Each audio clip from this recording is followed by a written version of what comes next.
ကိုစိတ်နှဖျားကျမ်းမာချမ်းသာကြပါစေခင်ဗျာ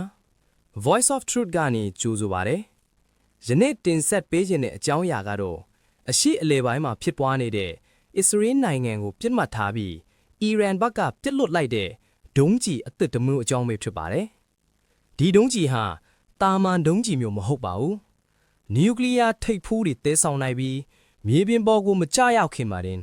မိုးရွာသလိုထိပ်ဖူးခွဲပေါင်း80လောက်တပြိုင်နက်ကွဲထွက်သွားစေနိုင်တဲ့ကြောက်မဲ့ဖွယ်လက်နက်ဆိုးကြီးဖြစ်ပါတယ်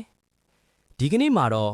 အစ္စရေးရဲ့ခင်မီဒုံးခွင်းစနစ်တွေတောင်အခက်တွေ့ခဲ့ရတဲ့ခိုရမ်ရှာ4ဒုံးကျည်ရဲ့နောက်ွယ်မှာရှိတဲ့လျှို့ဝှက်ချက်တွေကိုတင်ဆက်ပေးသွားမှာဖြစ်ပါတယ်။အီရန်ကပြစ်လွတ်လိုက်တဲ့ဒီခိုရမ်ရှာ4ဟာတာလတ်ပစ်ပဲ့ထိန်းဒုံးကျည်အမျိုးအစားဖြစ်ပါတယ်။သူ့ရဲ့ထူးခြားချက်ကတော့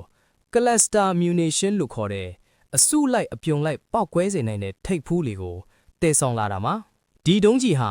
မြေပြင်ပေါ်ကိုတိုက်ရိုက်မကျရောက်ခင်မှာတင်ဝေဟင်ထဲမှာတင်အလိုအလောင့်ပောက်ကွဲပြီးထိပ်ဖူးခွဲပေါင်း80နီးပါးကိုမြို့ပေါ်ကိုမိုးရွာသလိုကျဆင်းလာစေတာဖြစ်ပါတယ်။ဒါဟာတနေရာတဲကိုတင်မဟုတ်ဘဲမြို့တစ်မြို့လုံးကိုပြာကျသွားအောင်လုပ်နိုင်တဲ့စွမ်းအားရှိပါတယ်။အစ္စရေးမှာအန်ယုံဒုံးနဲ့ David Selin Aero 3ဆိုတဲ့ကမ္ဘာအကောင်ဆုံးဒုံးခွင်းစနစ်တွေရှိပေမဲ့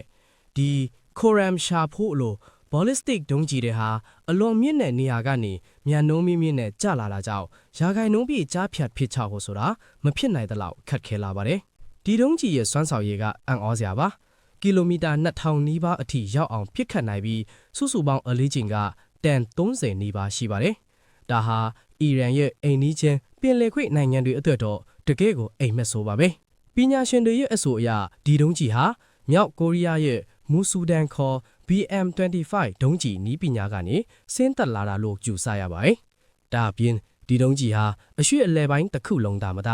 ဥရောပအရှေ့အဖက်ချမ်းအထိပါရောက်ရှိလာတာကြောင့်နေတိုအဖွဲ့ဝင်နိုင်ငံတွေအထက်မှာကြီးမားတဲ့ချိန်ရောက်မှုတစ်ခုဖြစ်လာခဲ့ပါပြီ။ဒီဒုံးကျည်ရဲ့သမိုင်းကြောင်းကိုပြန်ကြည့်မယ်ဆိုရင်ပထမဆုံးစမ်းသပ်မှုကို2019ခုဇန်နဝါရီလ29ရက်နေ့မှာအီရန်နိုင်ငံကစတင်လှုပ်ဆောင်ခဲ့တာဖြစ်ပါတယ်။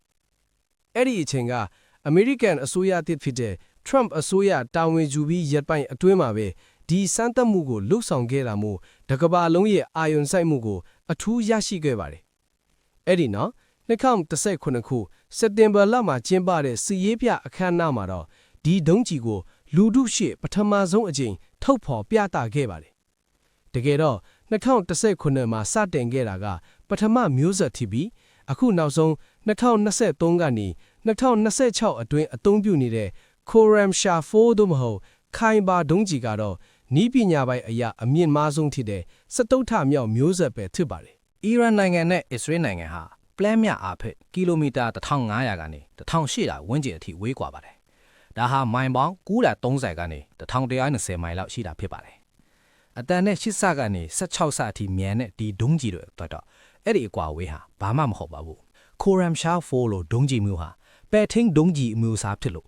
လေတူအပြင်ဘက်ကိုအရင်တက်ပြီးမှပြစ်မှတ်စီကိုအရှိန်နဲ့ပြန်ဆင်းလာတာဖြစ်တာကြောင့်အီရန်ဘက်ကခလုတ်နှွေးလိုက်တာနဲ့10မိနစ်ကနေ15မိနစ်အတွင်းမှာပင်အစ္စရေးနိုင်ငံပေါ်ကိုကြားရောက်လာနိုင်တာဖြစ်ပါတယ်။ဒါကြောင့်လဲအစ္စရေးနိုင်ငံသားတွေအတွက်ဒုံးကျည်တတိပေးကျဥဩတန်ကြားရပြီဆိုရင်ဘုံခိုချင်းတွေကိုပြေးဝင်ဖို့အချိန်အလွန်နှဲပါလွန်လာပါတယ်။အီရန်နိုင်ငံဟာပြီးခဲ့တဲ့2026ခုနှစ်မတ်လ9ရက်နေ့မှာအစ္စရေးနိုင်ငံကိုပြစ်မှတ်ထားပြီးဒုံးကျည်အများပြားနဲ့အကြီးအကျယ်စတင်ပစ်ခတ်တိုက်ခိုက်ခဲ့တာဖြစ်ပါတယ်။အဲ့ဒီနေ့မတ်လ9ရက်နေ့ဟာအရှိအလဲပိုင်းဒေသတစ်ခုလုံးစစ်မီးတောက်လို့နှိပါတင်းမမှုလေအမြင့်ဆုံးကိုရောက်ရှိသွားခဲ့တဲ့နေ့တစ်နေ့ပါပဲ။အီရန်ဘက်ကခိုရမ်ရှာ4လို့ဒုံးကျည်တွေကိုစတင်လွတ်တင်လိုက်တဲ့အချိန်ကစပြီး10မိနစ်ကျော်အတွင်းမှာပဲအစ္စရေးနိုင်ငံရဲ့ကောင်းကင်ယံမှာကြောက်မက်ဖွယ်ရာပောက်ကွဲမှုတွေနဲ့အတူစစ်ကွဲရဲ့အရေးအယောင်တွေဖုံးလွှမ်းသွားခဲ့ပါတယ်။တကယ်တော့အခုလိုတိုက်ခိုက်မှုမျိုးဟာဒါပထမဆုံးချိန်မဟုတ်ပါဘူး။လွန်ခဲ့တဲ့2024ခုနှစ်ဧပြီလ23ရက်နေ့မှာလဲအီရန်နိုင်ငံဟာအစ္စရေးကိုဒုံးကျည်တွေ drone တွေအမြောက်အများနဲ့ပထမဆုံးချိန်တိုက်ရိုက်တိုက်ခိုက်ခဲ့မှုပါ။အဲ့ဒီ2024ခုနှစ်တိုက်ခိုက်မှုတုန်းကအီရန်ဟာ drone နဲ့ဒုံးကျည်ပေါင်း300ကျော်လောက်ကိုအသုံးပြုခဲ့တာဖြစ်ပါတယ်။အခု2026ခုနှစ်မှာတော့နီးပညာပိုင်းအရာပိုမိုမြင့်မားလာတဲ့ခိုရမ်ရှာ4ဒုံးကျည်တွေကိုအသုံးပြုပြီးအရင်ကတည်းကပိုမိုပြင်းထန်တဲ့တိုက်ခိုက်မှုကိုလှုပ်ဆောင်လာတာဖြစ်ပါတယ်။ဒါဟာအရှိအလေပိုင်းဒေတာမှာ နှစ်ပေါင်းများစွာကြာအောင်တောက်လောင်နေတဲ့ရန်ညိုးတွေအမြင့်ဆုံးအခြေအနေကိုရောက်ရှိလာတာပဲဖြစ်ပါတယ်တကယ်လို့ဒီဒုံးကြီးမှာသာနျူကလ িয়ার ထိပ်ဖူးတက်ဆင်လိုက်မယ်ဆိုရင်တော့ရလက်ကဘလောက်တောင်ကြောက်ဖို့ကောင်းမလဲဆိုတာစဉ်းစားကြည့်လို့တော့မရပါဘူးမိဘပြည်သူတို့ကဘလို့ထင်ပါတယ်လေအရှိအလဲပိုင်းမှာစစ်မီးတွေပိုပြီးပြင်းထန်လာမလားကဘာစစ်စီဥတီသွားမလားဆိုတာကိုမတ်မှာဝင်ရောက်ဆွေးနွေးပေးခဲ့ကြပါဦးအဆုံးထိကြည့်ရှုပေးခဲ့ကြတဲ့တရားချင်းစီတိုင်းကိုကျေးဇူးအထူးတင်ရှိပါတယ်